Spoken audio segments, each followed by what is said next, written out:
Hindi ko na kayang itago pa. Parang isang malaking tinik na matagal nang nakabaon sa dibdib ko at ngayon lang ako nakahanap ng lakas para tanggalin. Alam mo yun, yung pakiramdam na parang may lihim na sinusubukan mong itago, pero sa bawat araw na lumilipas, parang lumalaki lang siya. Si Lolo, hindi ko alam kung paano ko sisimulan, pero simula pa lang, may mga bagay na hindi ko na kayang ipaliwanag. Si Lolo, na parang matagal ko nang kilala, pero sa isang pagkakataon, bigla na lang nagbago ang lahat. Hindi ko na kayang sabihin sa kanya na ang mga tingin niya sa akin ay iba na. Na ang mga hawak niya, parang may iba nang ibig sabihin. At si Mark, yung boyfriend ko, na akala ko'y siya na siya na ang makakasama ko hanggang sa dulo. Hindi ko alam kung anong nangyari, DJ, pero parang lahat ng pangarap ko, unti-unting nabasag dahil sa kanya. Hindi ko na alam kung anong klaseng relasyon meron kami. Ang sakit lang na makita ang sarili ko na nasa gitna ng 2 taong mahal ko, pero parehong nagbigay sa akin ng sakit na hindi ko inaasahan. Lolo at Mark, 2 silang lalaki sa buhay ko, pero parehong nagtakda ng mga limitasyon na hindi ko na kayang ipagpatuloy. Hindi ko alam kung anong nararamdaman ko. Ang totoo, hanggang ngayon, hindi ko pa rin matanggap. Pero siguro, kailangan ko na rin magsalita. Hindi ko na kayang magtago pa, at hindi ko na kayang magsinungaling sa sarili ko. Nakakasuffocate na yung mga lihim, DJ. Kaya heto ako, nagtatapat, hopang na matutulungan mo akong mag-isip kung anong next step ko. Hindi ko alam kung may pag-asa pa bang maayos ang lahat, pero ang isang bagay lang ang sigurado, hindi ko na kayang pigilan ang mga nararamdaman ko. Wala akong ibang matandaan kundi si Lolo. Mula pagkabata ko, siya na ang nag-alaga sa akin, siya ang naging guro, ang tatay na hindi ko naranasan. Ang magulang ko, hindi ko na sila maalala. Si Lolo lang ang laging nandyan, kaya parang siya na lang ang naging mundo ko. Kumbaga, lahat ng pagmamahal ko, sa kanya ko lang naibigay. Hindi ko na alam kung paano nagsimula, pero sigurado akong naging malapit kami sa isa't isa. Halos wala akong takot sa kanya, kasi siya yung laging andyan, kaya siguro naging malalim yung relasyon namin. Sana lang, sa mga tingin niya sa akin, hindi ko sana naramdaman yung kakaibang init na parang may higit pa sa pagiging apo. Hindi ko naman siya sinisisi, pero yung mga pagkakataong parang sa kanya lang ako umiikot, hindi ko na kayang balewalain. Lolo na siya, pero may mga bagay na hindi ko kayang ipaliwanag. May mga gabing bigla ko na lang siyang tinitingnan at hindi ko alam kung bakit, pero parang may init na nagmumula sa kanya na hindi ko kayang gawing normal. Tapos dumating si Mark, siya yung unang lalaking iniiwasan ko, pero hindi ko kayang itulak palayo. Akala ko, si Mark na yung para sa akin, yung hahanap ng kasamahan ko. Yung mga simpleng gabi na magkasama kami, akala ko makakasama ko siya forever, pero parang hindi ko na siya kilala. May mga pagkakataon na parang nakatingin lang siya sa mga mata ko, pero hindi ko nakikita yung init na gusto ko. Siguro kaya ko rin nahulog kay Lolo, kasi hindi ko nahanap kay Mark yung parehong tingin. Si Lolo, hindi ko siya maiwasan, kasi siya yung naging unang lalaki sa buhay ko. Tapos, iniisip ko kung nagkakamali ba ako. Parang may mga senyales na sana pinansin ko, pero hindi ko. Puno ng hindi pagkakaintindihan yung relasyon ko kay Mark, pero hindi ko akalain na si Lolo pa yung magiging dahilan ng lahat ng nangyari. Hindi ko rin sigurado kung paano ko nakalimutan na siya ay lolo ko lang, pero nagustuhan ko yung pagmamahal na binigay niya sa akin, na hindi ko nahanap sa kahit kanino. Nandyan siya, palaging tapat, pero sa mga pagkakataong tinitingnan ko siya, parang ako lang ang nakakaalam ng lahat ng ito. At ngayon, hindi ko na alam kung anong nangyari. Hindi ko alam kung sino ang unang nagdala ng sakit, si Lolo o si Mark, pero hindi ko kayang kalimutan lahat ng nangyari. Lahat ng iniwasan ko, bumangon na ngayon, at wala akong ibang magawa kundi magtapat. Hindi ko alam kung anong inexpect ko pagkatapos kong magtapat. Nung sinabi ko kay Lolo, hindi ko na alam kung anong nararamdaman ko. Si Lolo, parang wala lang. Parang hindi siya naapektuhan sa mga sinabi ko. Parang walang nangyari. Hindi ko alam kung ako lang ba yung tanga, o kung siya ba yung hindi nakakaalam ng gravity ng sitwasyon. Pero yung mga mata niya, hindi siya nagulat, hindi siya nagalit, hindi rin siya natakot. Parang, inaalala ko, baka nga hindi siya naramdaman ng lahat ng nararamdaman ko. Yung mga galit, takot, pangarap, lahat, bigla na lang nawala sa kanya. Kahit anong gawin ko, hindi ko siya makita na nagsasabi ng kahit anong salita, parang wala lang. Nag-aksaya pa ako ng panahon sa mga salitang iyon, pero siya, walang pakialam. Parang andyan siya, pero hindi ako kasama sa mundo niya. Gusto ko sanang magalit, pero wala akong magawa. Kasi, bakit ako magagalit? Siya pa rin ang lolo ko. Pero yung reaksyon niya, walang nangyaring pagbabago sa kanya. Hindi ko na alam kung paano mag-isip. Tapos, si Mark, yung nararamdaman ko kay Mark, ibang klase. Si Mark, pagkatapos ng lahat, parang wala nang natirang pondo para sa akin. Alam mo yung feeling na may iba sa mga mata niya, na parang hindi na ako ang tinitingnan niya ng buo. Hindi ko alam kung saan ako nagkamali, kung bakit ganun ang ginawa niya. Parang hindi niya na ako kilala. Gusto ko ng space, sabi niya, habang nakatingin lang ako. Parang hindi na ako ang mahal niya. Parang hindi ko na alam kung bakit kami pa, kung ano yung nangyari sa relasyon namin na nagbago. Dahil sa mga reaksyong yun, hindi ko maiwasang mag-isip. Ako lang ba yung may sala? Ako ba yung nagkamali? Bakit wala ni isa man sa kanila ang nagpakita ng kahit konting pag-unawa? Yung nararamdaman ko, parang walang lugar sa kanila. Yung mga taong inaasahan ko, hindi man lang nagbigay ng reaksyon na nagpatibay sa akin. Parang wala na akong mapuntahan, wala akong ibang mapagkatiwalaan. Hindi ko pa rin alam kung anong klaseng sakit yung nararamdaman ko, pero ramdam ko. Lolo at Mark, dalawa silang pinagmulan ng lahat ng sakit na ito, at sa kanilang reaksyon, parang hindi ako naaalala, parang hindi nila naisip kung ano yung nararamdaman ko. Minsan, naiisip ko kung may nagawa ba akong mali, o kung talagang ganito lang. Kung yung nararamdaman ko ay wala lang sa kanila. Parang, kahit na magtapat ako, parang hindi ko pa rin kayang baguhin ang nangyari. Hindi ko alam kung paano ko ipapaliwanag ang lahat ng ito, o kung may silbi ba ang magtapat pa. Siguro, ako lang talaga yung hindi nakaka-move on. Hindi ko akalain na ganito magiging epekto ng mga sinabi ko. Parang isang malaking lindol na gumugulantang sa lahat ng aspeto ng buhay ko. Lolo at Mark, ang mga tao na inaasahan ko, sila pa yung naging sanhi ng lahat ng ito. Tapos, ako lang mag-isa na naiwan sa gitna ng mga piraso. Wala akong masandalan, wala akong matano na solusyon. Puno ng kalituhan at guilt, hindi ko na alam kung anong gagawin ko. Ang sakit lang na makita na parang wala silang pakialam sa lahat ng nangyari. Na parang lahat ng itinaguyod ko, bigla na lang nagkawatak-watak. Si Lolo, hindi na ako binigyan ng kahit anong pagkakataon. Parang wala na siyang pakialam sa akin. Pagtingin ko sa kanya, hindi ko na nakikita yung matandang lolo ko. Naalala ko pa nung bata ako, siya lang ang naging gabay ko, pero ngayon, parang hindi na ako kabilang sa mundo niya. Yung mga simpleng galak na meron kami dati, parang bigla na lang nawala. Hindi ko maintindihan kung anong nangyari. At hindi ko alam kung paano ko haharapin siya. Para bang may pader na pagitan namin na hindi ko kayang buwagin. Si Mark, yun naman, ayoko na sanang mag-isip pa. Pero hindi ko kayang itago yung sakit na nararamdaman ko. Hindi ko na alam kung anong klaseng relasyon meron kami ngayon. Saan ko ba ipapwesto ang sarili ko? Gusto ko siyang yakapin, pero siya, hindi ko siya nararamdaman. Parang ang layo na niya sa akin. Hindi ko alam kung ako ba yung nagkamali o siya. Pero ang sakit, DJ, kasi nararamdaman ko na hindi ako kasali sa mundo niya. Ang dami ko nang binigay sa kanya, pero parang ang lahat ng iyon, nawala lang. Hindi ko alam kung anong nangyari sa relasyon namin. Gusto ko siyang kausapin, pero takot ako na baka lalo pa siyang lumayo. Ngayon, natutunan kong mahirap magtago ng mga lihim. Parang napakabigat ng mga nararamdaman ko. Ang sakit lang na makita na kahit ikaw mismo, hindi mo na kayang pagtakpan yung mga pagkakamali mo. Hindi ko alam kung anong dapat gawin ko, kung paano ko aayusin ang lahat ng ito.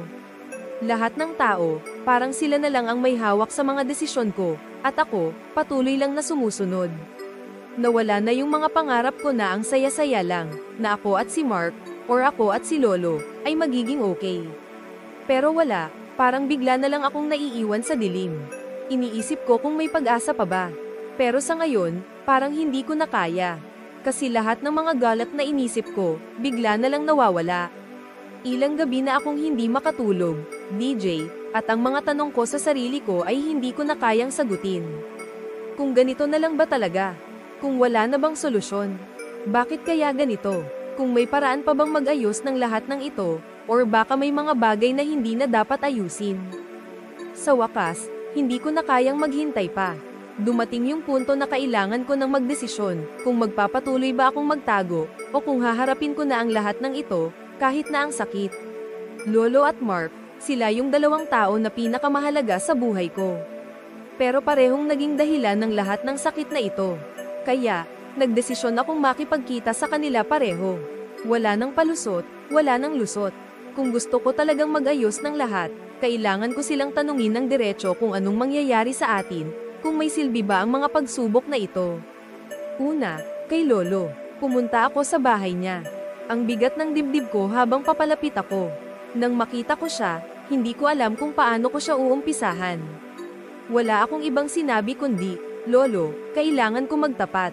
Pero hindi ko alam kung paano ko dadalhin ang mga salita. Patawad. Yung salitang yun, nagmumukhang maliit kumpara sa lahat ng ginawa ko. Pero habang pinagmamasdan ko siya, ramdam ko ang hinagpis, hindi lang sa mata niya, kundi pati sa katawan niya. Hindi siya umiimik. Alam ko na hindi ko kayang baguhin ang nangyari, pero umaasa ako na makakahanap kami ng konting pag-unawa. Pero siya, hindi pa rin umiimik. Nandyan siya, pero parang wala. Parang may pader sa pagitan namin, at hindi ko kayang masira. At then, si Mark. Kung masakit kay Lolo, mas masakit kay Mark. Hindi ko na kayang tingnan yung mga mata niyang malayo na. Tumawag ako, at nagkita kami sa isang coffee shop. Alam kong hindi ko kayang maghanap ng excuse, kaya umupo ako at sinabi ko agad, Mark, gusto ko nang mag-usap. Hindi ko na kayang magtago, DJ. Sabi niya, ano pang matitira sa atin, kung ganoon na ang nangyari. Parang sinaksak ako ng mga salitang yun. Hindi ko alam kung anong klaseng relasyon mayroon kami. Gusto ko sanang magtapat, pero siya, parang wala nang pakialam. Naghihintay ako ng kahit isang sagot na magbibigay liwanag, pero wala.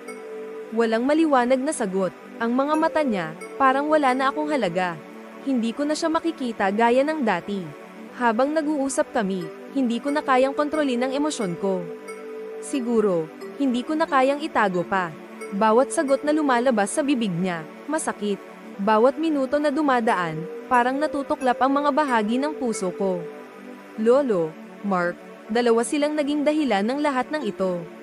Pareho silang mahalaga sa buhay ko, pero parehong naging sanhi ng aking mga pagkatalo.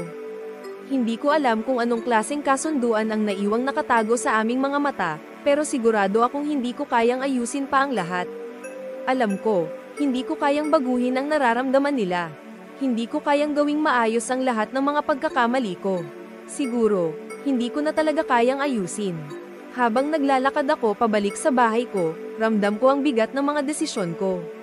Tinanong ko ang sarili ko, kung may pagkakataon pa bang magkaayos kami. Siguro hindi ko pa rin alam ang sagot, at baka hindi ko na rin makita ang mga sagot sa tanong ko. Pero sigurado ako na ang mga tanong na ito ay mananatili sa akin.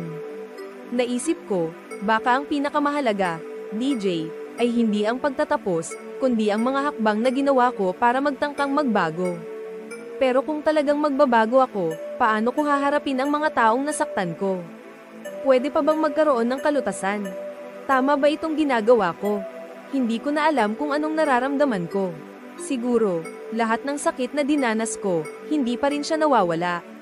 Hindi ko alam kung paano ko matatanggap na kahit anong gawin ko, hindi ko kayang ibalik yung mga nawasak na relasyon. Pero ang hirap, DJ, kasi may mga bagay na hindi mo kayang baguhin. Yung mga pagkakamali ko, nag-iwan ng mga sugat na matagal pa bago maghilom, kung maghihilom man. Wala akong ibang magawa kundi tanggapin na hindi lahat ng bagay ay kayang ayusin, at hindi lahat ng tao ay kailangang magsabi ng, okay lang, okay na. Baka nga hindi na kayang ayusin pa ang lahat. Pero kahit ganun, natutunan ko na may mga bagay na hindi ko kayang kontrolin. Hindi ko kayang baguhin ang nararamdaman nila. Hindi ko kayang pilitin ang mga tao na tanggapin ako agad, na magpatawad ng mabilis. Siguro nga, hindi ko na kayang ayusin lahat, pero natutunan ko rin na dapat ay tanggapin ko ang sarili ko. Yung mga pagkakamali ko, pinili ko na siyang i-accept at magpatuloy. Hindi ko na pwedeng i-deny kung ano ang nangyari. Bawat desisyon na ginawa ko, may consequences. Siguro, ganito ang buhay. Hindi laging makukuha yung gusto mo, pero may mga pagkakataon na matututo ka pa rin kahit na ang sakit. Si Lolo, hindi ko alam kung paano kami babalik sa dating kami. Hindi ko na kayang ipilit na magiging normal lahat ng bagay. Siguro, may mga bagay na talagang hindi na babalik sa kung paano siya dati, pero nagpasalamat ako sa mga aral na binigay niya. Si Mark, hindi ko alam kung makikita ko siya ulit, at kung ano pa ang magiging relasyon namin. Wala akong magawa kundi tanggapin na hindi ko na kayang baguhin ang lahat ng ito. Bawat galit, bawat pagsisi, hindi na siya makokontrol. Kailangan kong magpatuloy, kahit hindi ko pa alam kung anong mangyayari. Dumating din sa punto na hindi ko na kailangan ng lahat ng sagot. Hindi ko na kailangan ng closure o ng mga pangako.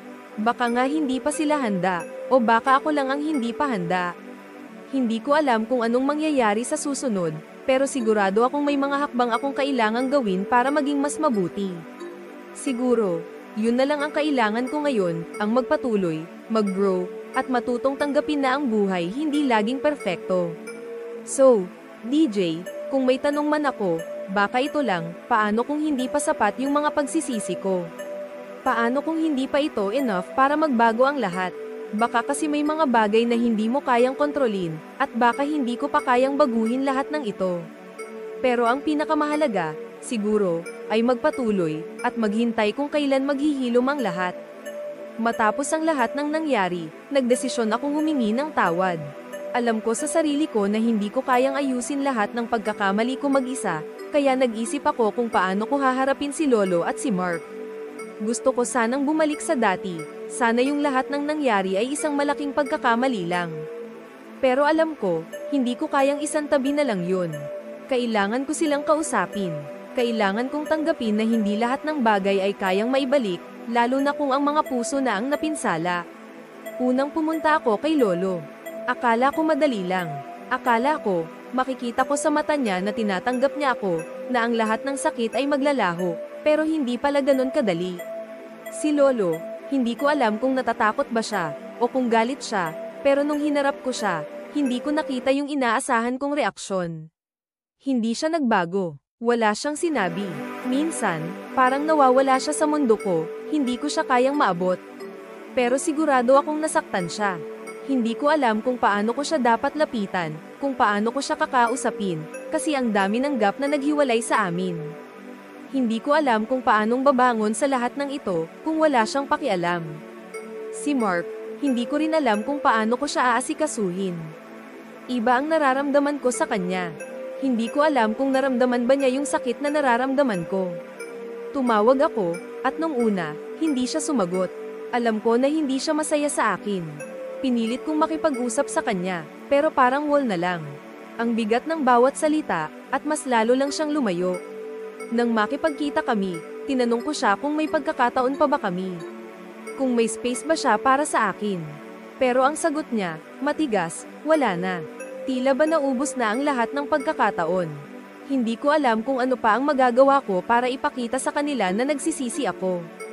Ang hirap kasi, DJ, parang lahat ng nasira, ay hindi ko na kayang ayusin. Iniisip ko, baka nga hindi ko na kayang ibalik yung dating tayo. Siguro, ang pinakamahirap sa lahat ay yung hindi ko kayang kontrolin ang lahat ng nangyayari.